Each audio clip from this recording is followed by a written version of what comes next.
Hi, everyone. Welcome back to Global English Podcast. I'm Jordan. And I'm Taylor. We are so excited to get into this deep dive with you today. We're talking about, well, maybe the most valuable thing you have. Time. Exactly, time. And, how we can maybe stop just managing it and start really living with intention. It's a huge topic. Oh, it's so relatable. I mean, I feel like I woke up, it was Monday, I blinked, and now it's Friday. For real. Uh-huh. The time just vanishes. And I have to confess, when I really look at how I spend my day, a lot of scrolling, little distractions, Oh, yeah. It feels like maybe, I don't know, 70% of my day is spent on things that just, they don't really matter at all when I step back and look at it. That feeling is, I think, universal. The week just disappears. It's a massive, massive struggle in modern life. Right. We spend so much of our day running on what we're going to call autopilot. Just letting habit and distraction fill the time instead of, conscious choice. It's terrifying, but the source material we dug into, it gave me this, serious jolt of perspective. The numbers don't lie. No. They absolutely do not. And here's the shocking fact we pulled from the research. The average person, you get about 4,000 weeks. In your whole life? In your entire lifetime. So if you're 40 years old right now, you have already used more than half of that. Whoa. And that number, it's not meant to make you anxious. It's meant to make you pause, to just stop and ask, how intentional are we really being with the time we have left? 4,000 weeks. That is a number that really makes you rethink your weekend plan. It does. It sounds so finite, but that's just the reality of it. Yep. So, okay, our mission today is to dive deep into all of this, the science of how we perceive time, these powerful systems like GTD and time blocking. And we're going to unlock 4 essential English vocabulary terms along the way. That's right. We'll be breaking down those words, including autopilot and this really cool concept called time wealth. All specifically for you, our B1 English learners. And speaking of time, we're going to unravel the time perception paradox. Oh, that sounds cool. It's the scientific reason why time feels so much faster now than it did when we were kids. So definitely stay tuned for that explanation. Perfect. But before we jump into all that, the psychology, the philosophy, all of it, we have 2 super quick things for you. Yes. First, please make sure you subscribe to Global English Podcast right now if you haven't. And second, hit that like button on this deep dive. It really helps us keep making this content for you. It does. All right, let's start our journey. Let's tackle that huge question. Why do our weeks just seem to fly by so fast? Let's do it. Okay, so the time perception paradox. This is where we have to start. The feeling is so real. When I was a kid, a week felt like a year. Summer break was endless. Endless. And now, entire years just pass in a blink. So what's the core mechanism? Why does our brain speed up time as we get older? It's a really fascinating quirk of how our brains work. Yeah. And it really boils down to how we encode memory. Okay. The research suggests that our brains, they don't measure time in hours or minutes. They measure it by how many new experiences and, well, how many new memories we record. So new experiences means slow time and routine means fast time. Is that the simple version? That's exactly it. Think about being a kid. Okay. Everything was new, a new toy, a new friend at school, learning to ride a bike for the first time. Right? Even just tasting a new food. Exactly.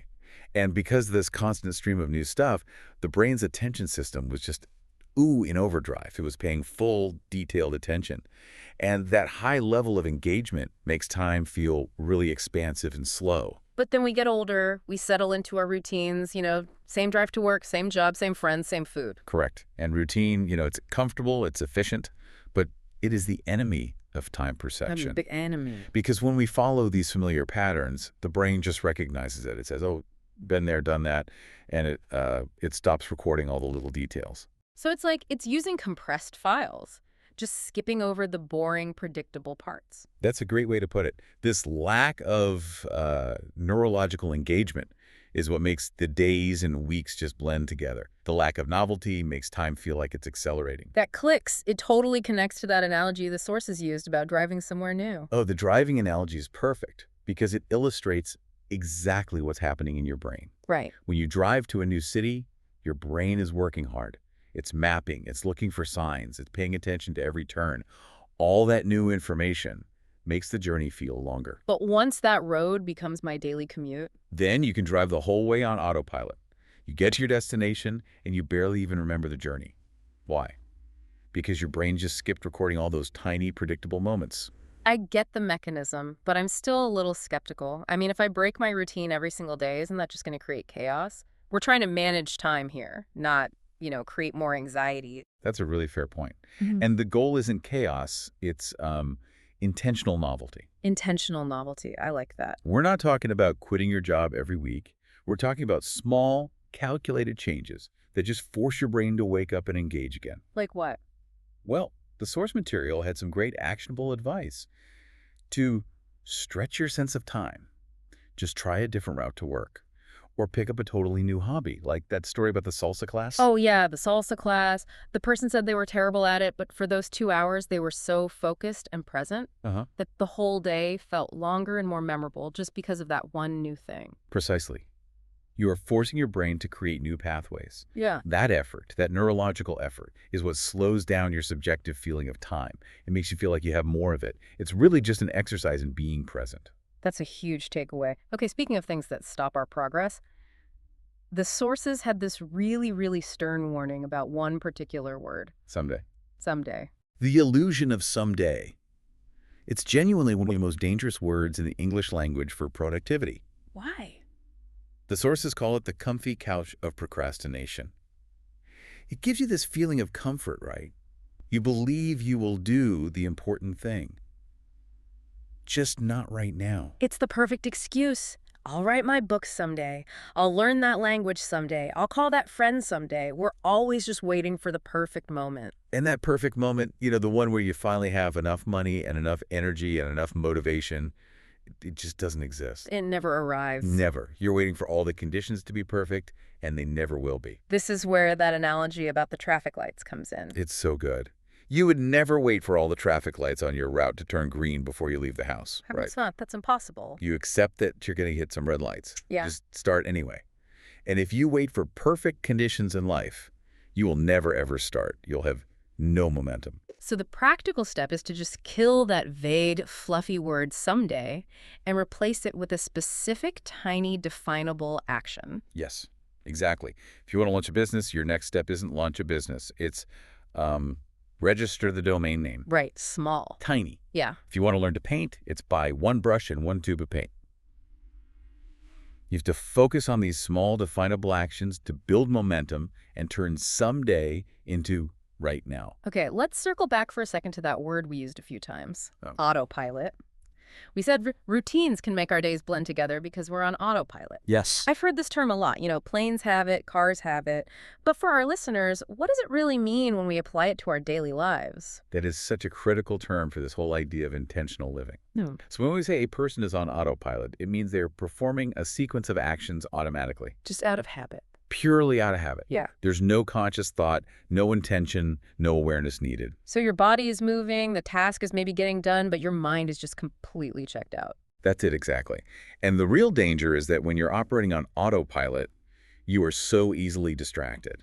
You might think you're working, but you're actually just, going through the motions while your mind drifts off to social media or worrying about something. Okay, let's lock this in with 3 examples. All right. Example 1, formal. After mastering the complex financial modeling software, the analyst handled the quarterly reporting process entirely on autopilot, minimizing her need for active concentration. So it's a skilled action, but it doesn't require any new thought. Correct. Example 2, casual.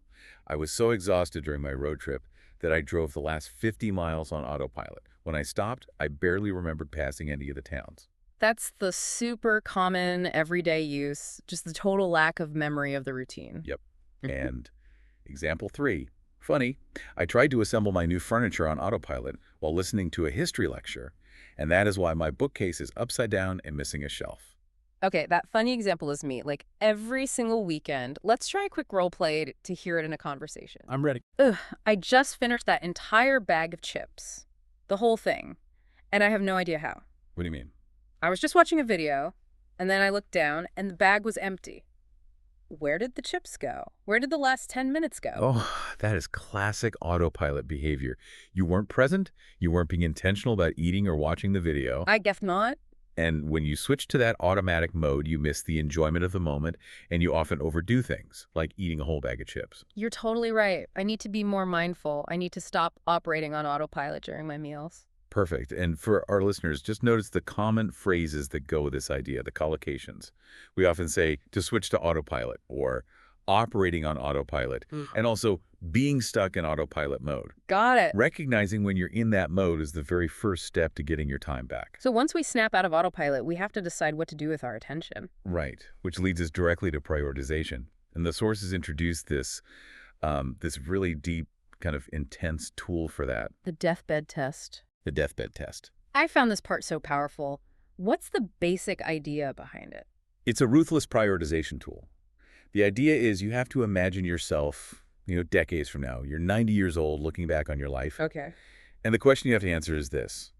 Will the extra hours you spent answering non-essential emails and grinding out low-impact work, will that stuff matter? Or will you cherish the time you spent building relationships, pursuing hobbies, and just experiencing the world? That question just immediately strips away all the small, stupid anxieties of the present moment. It really does. You realize that most of the urgent tasks you worried about this morning are completely irrelevant in the context of a 90-year life. That is the whole point. By getting that intense long-term perspective, it becomes so much easier to decide what actually deserves your focus today. And this idea supports that famous top 3 priorities rule, right? Exactly. Every morning, you decide on the 3 most important non-negotiable tasks you must complete to move your life or career goals forward. But, okay, here's my skepticism again. That sounds great in theory, but it's really hard in practice, isn't it? It can be. I mean, how do you protect those big long-term priorities when your boss is yelling about this week's deadline or a client needs an answer right now? That is the reality of the trade-off we face every single day. You have to actively learn to say no, or at least later, to the low-impact time wasters. So you have to be tough. You do. If an urgent task doesn't serve one of your top 3 priorities, you have to consciously deprioritize it, delegate it, or just drop it. You're essentially protecting your future self from your present self's distractions. And I think a huge lesson that helps with this perspective is the difference between investing your time in experiences versus possessions. Oh, absolutely crucial.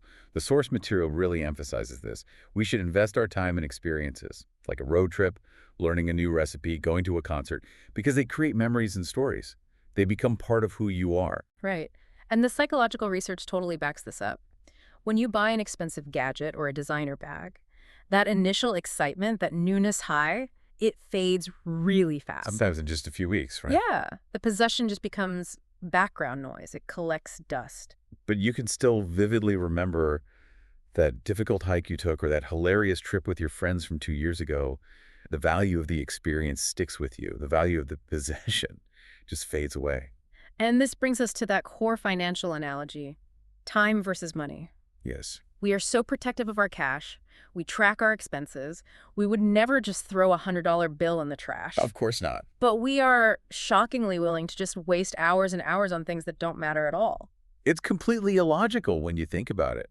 We treat money like it's the scarcest resource, but time is actually more valuable. Why? Because you can always earn more money, but you can never, ever earn back 1 second of lost time. Wow. When you put it like that, that shift in value is transformative. It is. And this is why we have to look past just financial success. We have to consider the huge trade-off that often comes with it. The perfect example is that high-paying job that demands you work 80 hours a week. Right. That job gives you huge financial success, but it comes at the cost of your time freedom. It is a clear trade-off where money is sacrificing your time for family, for health, for your own goals. So the ultimate goal then shouldn't be financial wealth. It should be what you called time wealth. Exactly. The ultimate goal is to cultivate time wealth. Time wealth. That phrase just sounds like a dream. It makes me think of endless vacations on a beach somewhere. Laughs. It can be that. But you said it's not just about being rich. So for our listeners, how do we define time wealth in a simple way? That's a really important clarification. So time wealth is defined as having complete control over your schedule. And with that control comes the freedom to spend your time intentionally based on your values, not just on external deadlines or a job's demands. So if someone chooses to work a 4-day week, even if it means they make less money, they're actively prioritizing time wealth. Precisely. They're making a deliberate choice. They're choosing time freedom over maximizing their financial gain. Okay, let's hear the 3 examples. All right, example 1, formal. She accepted a role with a significant reduction in pay because she was actively prioritizing time wealth, to dedicate more energy to her nonprofit foundation. So the value exchange is clear and official there. Exactly. Example 2, casual.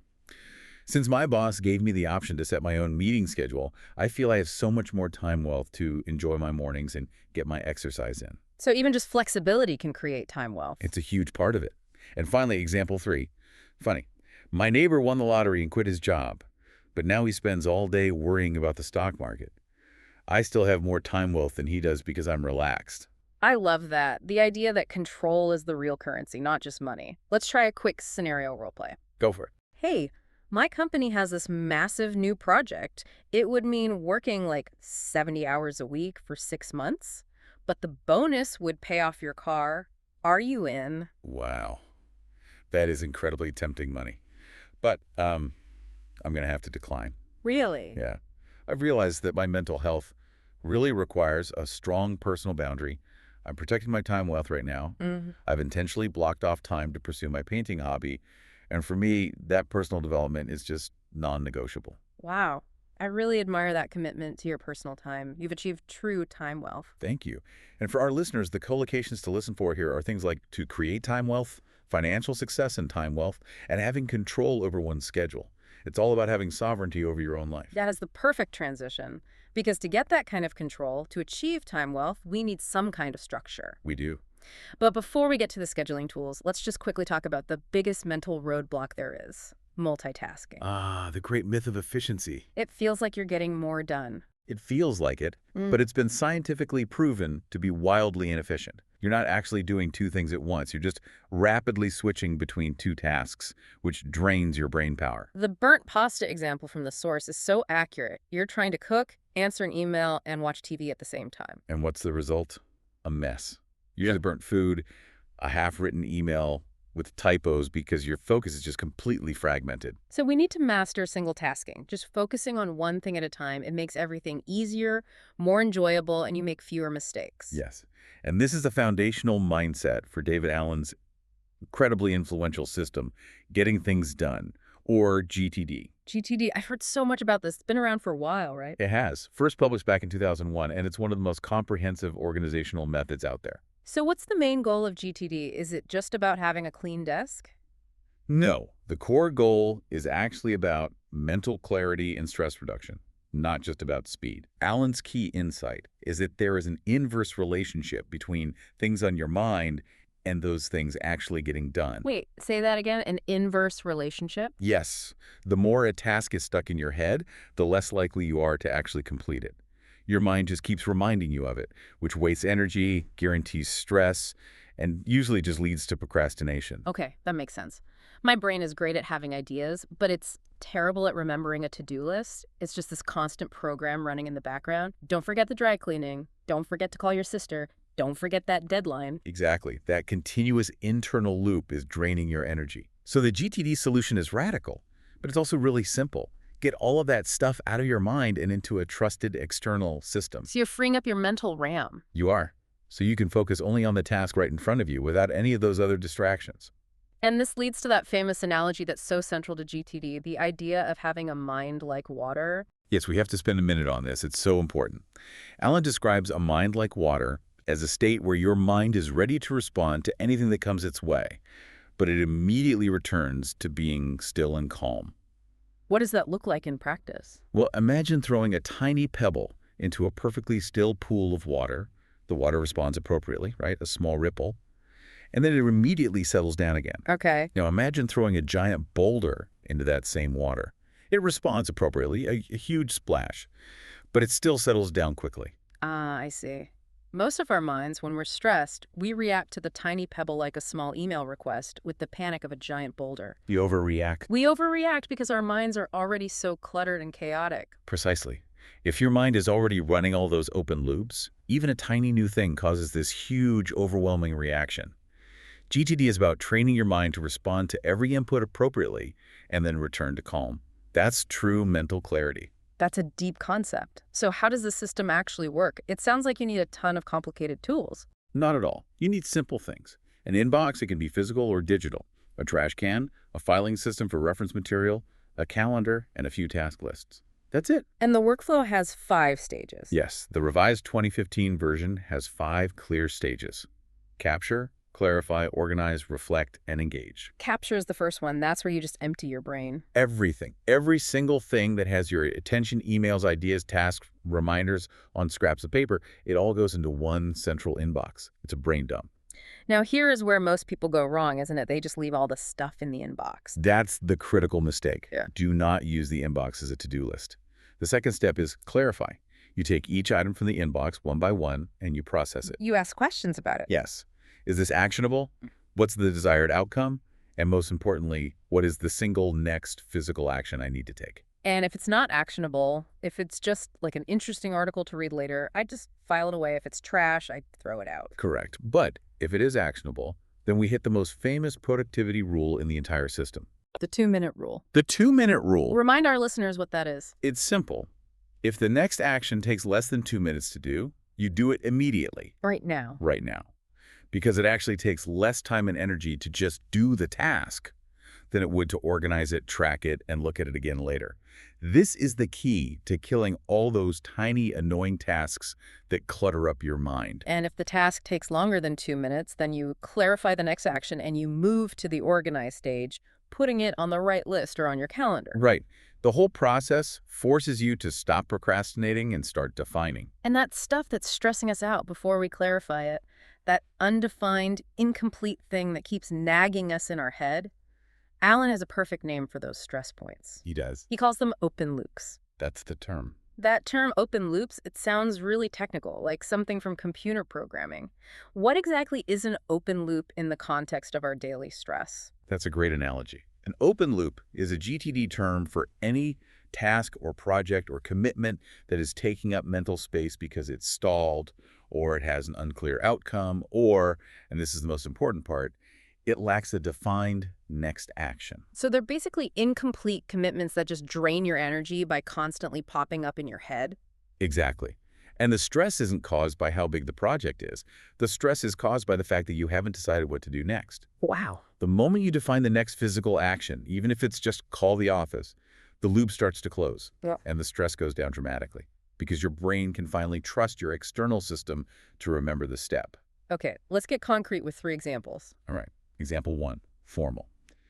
The committee realized the discussion on resource allocation was becoming an unproductive open loop, so they scheduled a specific follow-up meeting with clear objectives. So it's an unresolved issue for a whole group. Yes. Example 2, Okay. casual. I keep thinking about the birthday present I need to buy my mother. It's a huge open loop because I haven't even decided what store to visit. A nagging personal task without a next step. I have a million of those. We all do. And example 3, funny. I saw a notification about a new season of a TV show I like.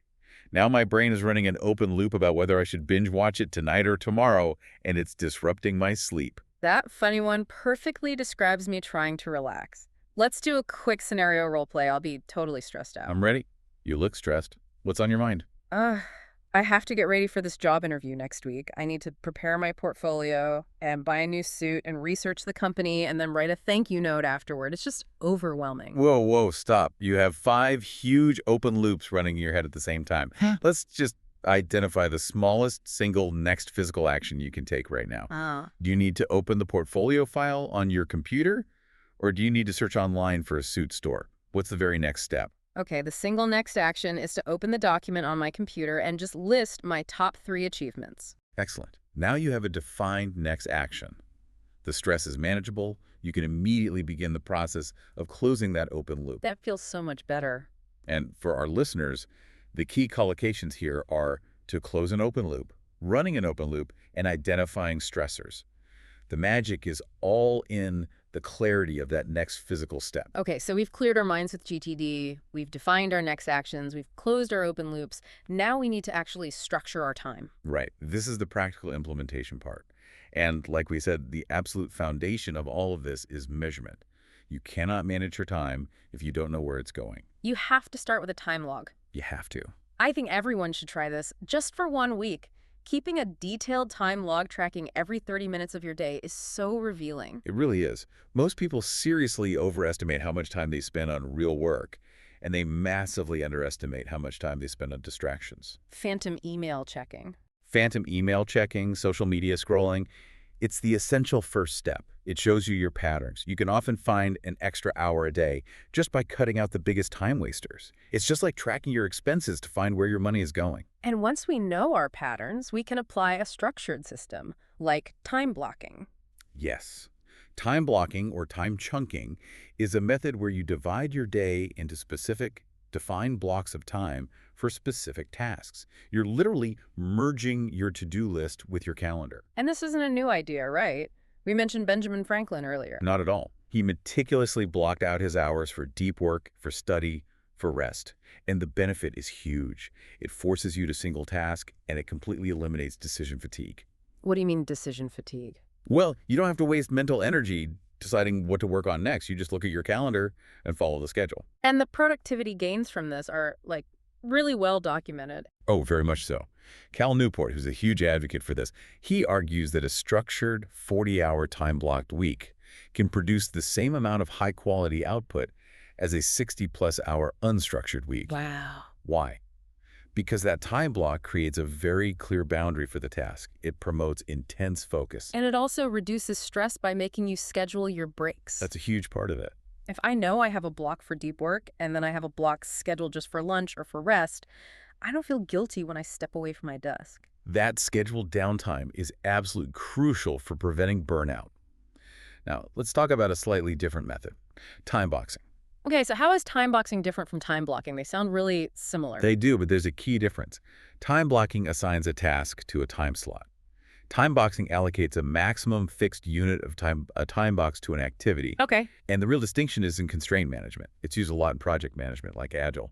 In time boxing, the time and the cost are fixed, but the scope is flexible. So if I have 2 hours to write a report and those 2 hours run out, I just stop, even if the report isn't perfect. Exactly. You stop, you review what you got done, and if you need to, you reduce the scope of the report. You don't extend the deadline.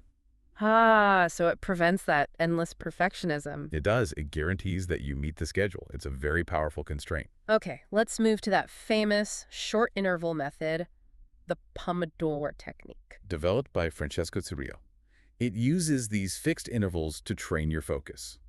The core unit is 1 Pomodoro, which is 25 minutes of highly focused, dedicated work. Followed by a short break. Right. Usually 5 minutes. And after you complete 4 of those cycles, you take a longer break, maybe 20 to 30 minutes, to really let your mind refresh. The toughest part of this is the rule about interruptions. Tell us again why a Pomodoro is indivisible. This rule is essential for training your focus. If you get interrupted, a phone call, a coworker, even just a distracting thought, you have 2 choices. Either you write down the interruption and deal with it later, or you have to abandon the entire 25-minute Pomodoro and start over. This seems really harsh. It is, but it forces you to protect that focus time ruthlessly. It trains your brain. It makes your brain understand that when that timer starts, you are only doing this one thing. And the research supports this. Consistently. It shows that these structured breaks improve focus and reduce mental fatigue way better than when people just take breaks whenever they feel like it. All right, finally, let's cover the high-level tool that helps you decide what tasks go where in the first place, the Eisenhower matrix. A brilliant, simple tool. It's based on a quote from Dwight D. Eisenhower. I have 2 kinds of problems, the urgent and the important. The urgent are not important, and the important are never urgent. That's so true. The urgent things are always screaming for your attention, but the important things just whisper. Exactly. So the matrix helps you tell the difference. It creates 4 quadrants for action. Let's review them with a focus on what you're supposed to do in each one. Okay, quadrant 1. Important and urgent, these are the crises, the emergencies, the absolute hard deadlines. The action here is do them immediately and personally. This is the fire you have to put out right now. Correct. Quadrant 2. Important, but not urgent. This is where your success lives. Relationships, planning, health, rest, long-term goals. Since they are not urgent, you have to actively decide on them and schedule them. This is the quadrant of intentional living. And if you don't schedule them, they will never get done. Never. Then you have quadrant 3. Unimportant but urgent. These are the interruptions. A lot of quick emails, minor requests from other people. They're urgent, but only to someone else. The action here is to delegate them. Get them off your plate. Get them off your plate. And finally, quadrant 4. Unimportant and not urgent. The ultimate time wasters. Endless scrolling, low-value busy work. The instruction here is simple. Drop them. Eliminate them from your life. That matrix forces you to make these really hard, conscious decisions. And every time you move a task around, you're making a trade-off. You are. We saw this word earlier with time, wealth versus money. Let's unpack trade-off fully for everyone. It's one of the most fundamental concepts in economics, but also just in life. A trade-off describes a situation where you have to accept losing one desirable thing in order to gain something else that's also desirable. So you can't have both things perfectly. You have to choose which one is more valuable to you right now. It's a calculated exchange. That's it. You gain A, but you have to lose B. Let's hear the 3 examples. Okay. Example 1, formal. The city council faced a difficult trade-off between accelerating the construction timeline and maintaining the highest possible safety standards for the workers. So speed is being traded for safety. Right. Example 2. Casual. I bought a house with a huge backyard, but the major trade-off for that space is having an incredibly long and stressful commute into the city every morning. So space is traded for commuting time. Yep. And example 3. Funny. I managed to sneak an extra 2 slices of pizza, and the deliciousness was a perfect trade-off for the massive effort required to hide the evidence from my spouse. Laughs. That is a very, very relatable trade-off. Let's do a quick role play, maybe about efficiency versus quality. Okay. Hey, I decided to use the cheapest tool I could find for this repair job. I finished in 10 minutes. Wow, so you gained a lot of efficiency. But what was the inevitable trade-off for rushing the job and using cheap tools? Well, the trade-off is that the repair only lasted for 2 days, and now I have to go back and do the entire proper job all over again. So you traded long-term security for short-term speed. Not a very wise trade-off. No, not at all. So when you're listening to native speakers, you'll hear phrases like a clear trade-off, the best trade-off, or making a tough trade-off. It's just acknowledging that sacrifice is a necessary part of making conscious decisions. Exactly. And we've talked about getting control with GTD and setting priorities with the Eisenhower matrix. If we look back at that matrix, quadrant 2. Important, but not urgent. That's where all the long-term planning, relationships, and vision live. Which means if we really want to be intentional, we have to spend most of our time in quadrant 2. It's the highest leverage place to be. That's it. And this pursuit of a high-level perspective links directly back to what David Allen calls the horizons of focus in GTD. Okay, let's stop on that jargon for a second. Horizons of focus sounds kind of technical. For our listeners, let's simplify that. Those horizons are just the different levels of your life vision, right? That's all they are. Instead of just focusing on the current email, you pull back and you look at your ultimate life mission. And that shift in focus is what defines intentional living. It's a lifestyle based on a conscious attempt to live according to your deepest personal values and beliefs. So instead of just drifting on autopilot and letting society or, my default routine decide my path, I actively choose my path based on what I truly value. Precisely. And the sources give some clear steps for this. First, you have to realize that your life is made of choices. You aren't just stuck. Second, you determine the culture you want to live in. And third, you identify what you want to contribute to the world. And sometimes living intentionally means totally changing your environment, surrounding yourself with people who share your values. Right. And that leads to this idea of intentional communities. Or ICs. These are voluntary residential communities designed to create high social cohesion and teamwork, all in pursuit of shared values. They're basically group experiments in intentional living. And these can be really different from each other, right? Hugely different. You have co-housing communities, eco-villages focused on sustainability, monasteries, and even the most rigorous example, the commune. How do the sources define a commune specifically? A commune is an intentional community that practices 100% income sharing and relies on group decision-making for almost everything. Wow. Total sharing of all resources. That requires an incredible amount of trust. It does. It's intentional living taken to the extreme, creating an environment where every single minute of your day supports a shared, overarching mission. And it's interesting that even in these super-structured communities, the governance is mostly democratic. Yes, a big survey showed that about 64% of them use consensus or voting. The main takeaway is that intentional living, whether you do it alone or in a community, is all about aligning every conscious choice with your core values. Okay, speaking of alignment, let's revisit that Eisenhower matrix. I think a lot of people, and sometimes me, misapply the ideas of urgent and important. Okay. So, can I say this? I'm focused only on important, urgent tasks right now because those are my highest priorities. That is such a fundamental conceptual mistake. But it's a really common one, and it's a great example of where English phrasing really matters. Okay, so unpack that. Why is focusing only on important, urgent tasks a mistake? They sound like they should be the most important things. Because the important urgent quadrant 1, is the quadrant of crises and emergencies. And while you have to handle those tasks immediately, a truly successful and intentional person spends as little time as possible in quadrant 1. Why is that? Because if your life is a constant stream of quadrant 1 tasks, it means you're constantly just fighting fires. It shows that you have failed to properly plan and manage the tasks in quadrant 2. The important but not urgent quadrant. Exactly. The common mistake is letting those important Q2 tasks, like planning or studying English or building relationships, slip until they become crises. So studying for a test is Q2, but ignoring it until the night before the exam turns it into a Q1 crisis. That's the perfect example. So native speakers understand that while you have to handle Q1 tasks when they happen, the real long-term goal is to migrate away from Q1 by prioritizing Q2. That's where real intentional living happens. Got it. You want to spend your time scheduling and focusing on Q2 because that's what prevents those important things from ever becoming urgent emergencies in the first place. You've got it. That's the key. True. Okay, that was a fantastic exploration. I think we've given our listeners some really powerful tools. I agree. So are you ready for the quick pop quiz to review our 4 vocabulary terms? I am ready. Test my intentional living knowledge. All right. Question 1. If I leave my apartment to go to work and realize halfway there that I completely forgot to put on my jacket because I was just moving automatically, I was operating off. Autopilot. And I need to switch that off. Perfect. Next question. If a famous musician chooses to take a year off from touring to spend time with their family, even though it means losing millions of dollars, they are prioritizing. They're prioritizing time wealth. Yes. And that specific choice, that sacrifice, is an example of what necessary exchange. That decision involves a necessary exchange, so that's a clear trade-off. Spot on. Question 3. This one is from GTD. If a vague idea about starting a new business is continually taking up space in my mind and causing me stress, that undefined commitment is a huge mental. That's an open loop, and I need to capture that idea and define the single next action to start closing it. Fantastic. You have absolutely mastered these concepts. Thank you.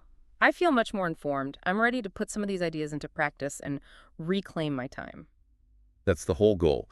So to summarize the 3 most important concepts we covered today. First, remember the time perception paradox. Break your routines, add some novelty, and force your brain to engage. Stop letting your brain run on autopilot. Second, prioritize time wealth and the control over your schedule above just money, and recognize the inevitable trade-offs you'll need to make to get that freedom. And third, master a core productivity principle. Whether it's GTD, time blocking, or Pomodoro, the idea is the same. Capture and clarify everything to get rid of those stressful open loops, and spend your most valuable time in that important but not urgent quadrant. Now for our micro challenge for you, the listener. Yes. Today, just try one small intentional experiment. For the next 30 minutes, track your time precisely. Or just turn off one non-essential notification on your phone, see what kind of time waste you can discover, and start building your own time buffer today. That's a great challenge. And just remember, the journey toward intentional living is a continuous one. Every small intentional choice really does make a huge difference in your quality of life. And don't forget to like and subscribe to Global English Podcast. We really hope this deep dive helps you make every minute count. I'm Jordan. See you next time. And I'm Taylor. Bye.